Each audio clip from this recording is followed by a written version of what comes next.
World Economic Forum packs up at Davos.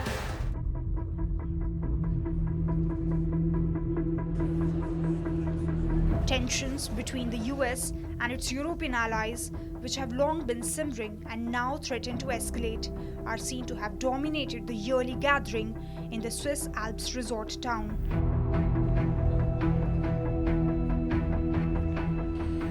This right at the beginning of this big meet, as he delivered his special address to a packed Congress hall.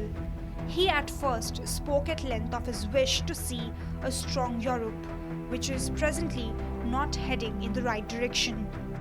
But it's happened very quickly. This afternoon, I want to discuss how we have achieved this economic miracle, how we intend to raise living standards for our citizens to levels never seen before, and perhaps how you too and the places where you come from can do much better by following what we're doing, because certain places in Europe are not even recognizable, frankly, anymore. They're not recognizable.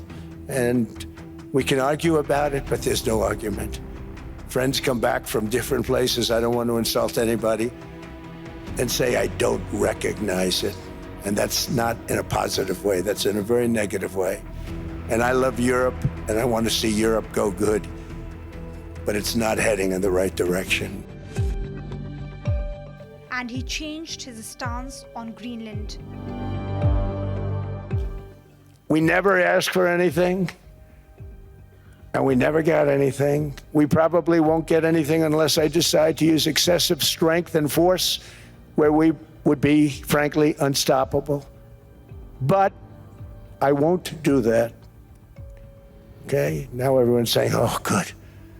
That's probably the biggest statement I made, because people thought I would use force. I don't have to use force. I don't want to use force. I won't use force.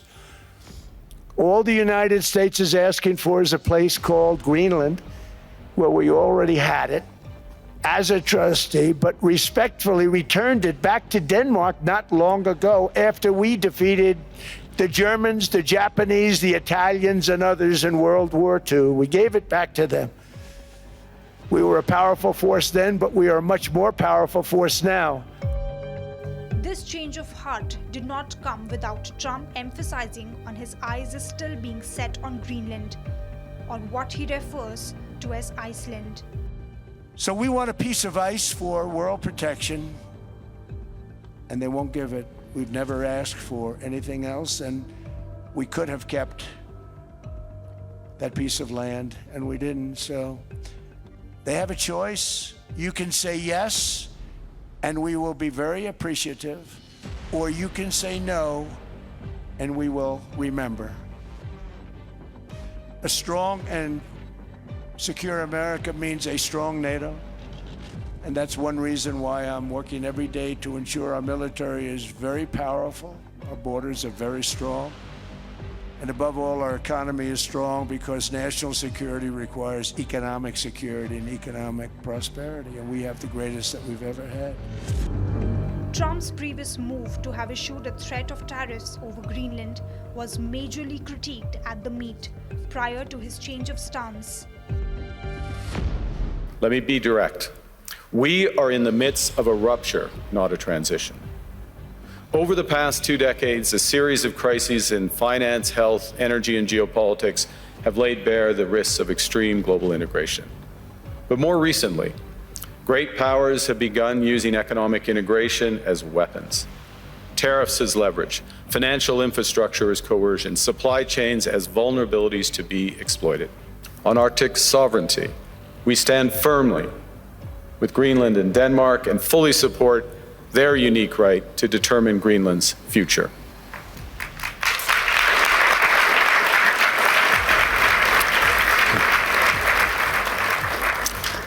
Our commitment to NATO's Article 5 is unwavering.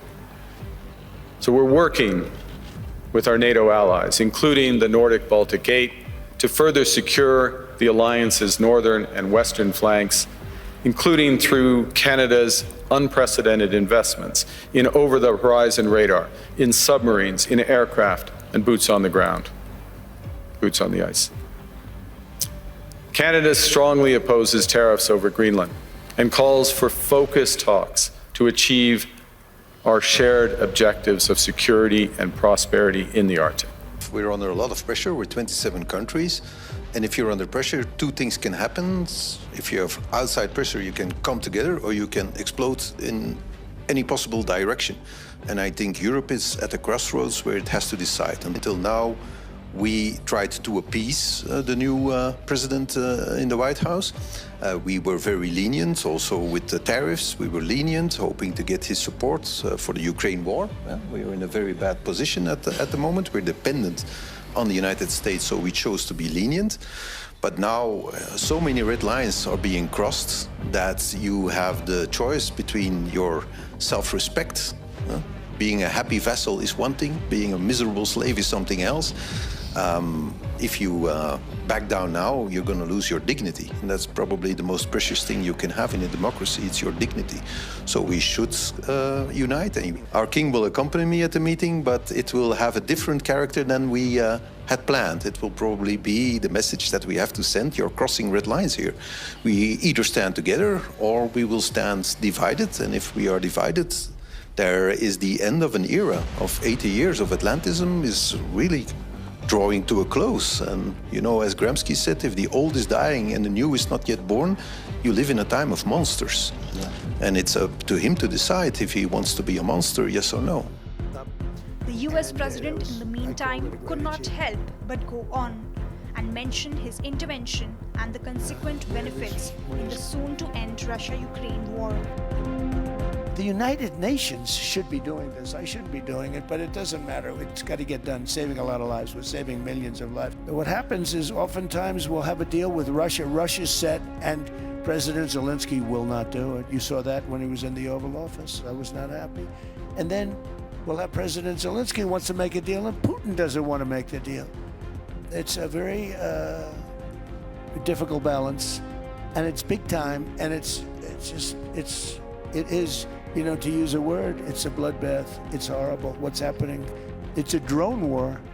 The drones are killing, you know, thousands of people a week. Thousands. We have to get it stopped.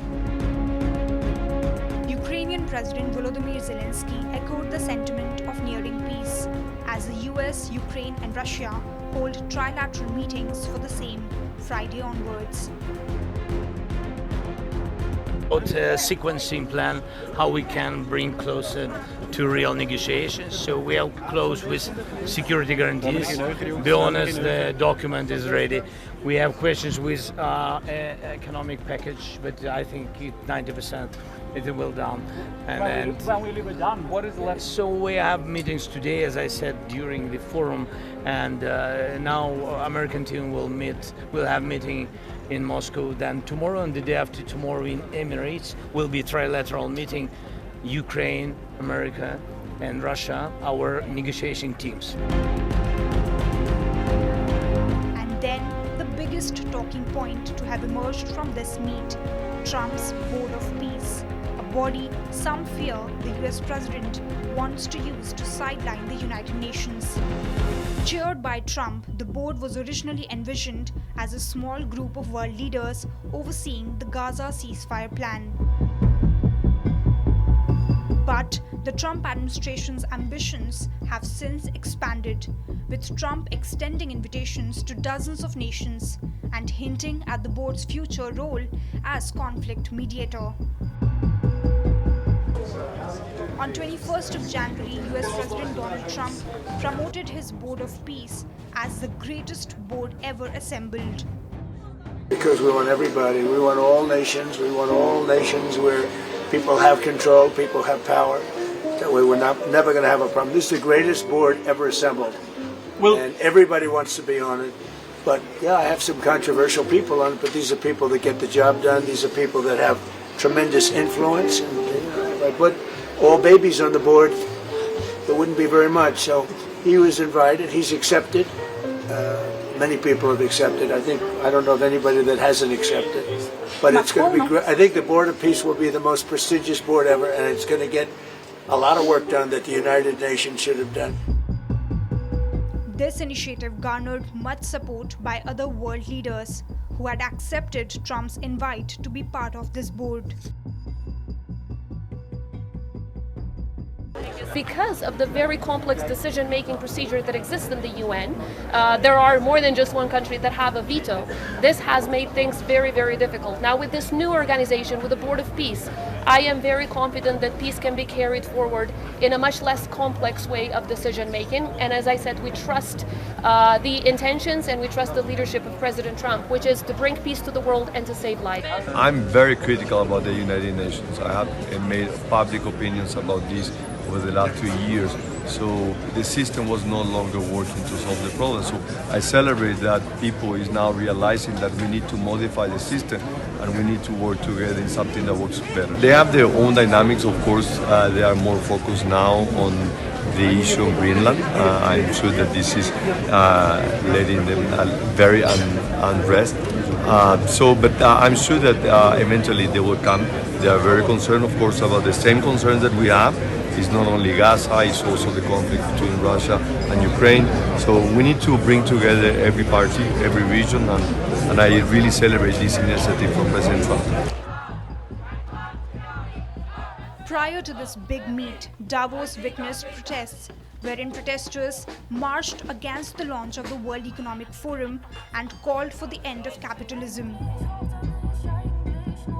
Kind of capitalistic right-wing class is taking the power over everybody else. So it's very dangerous.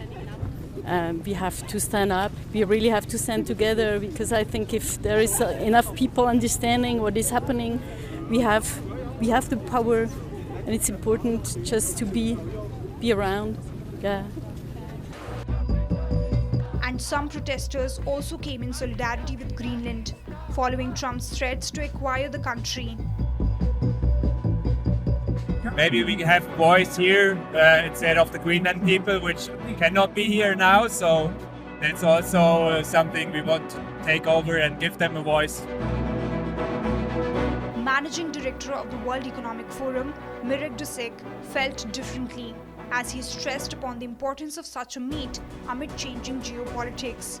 It's really going to be a discussion at a very important moment. As you said, geopolitics is changing.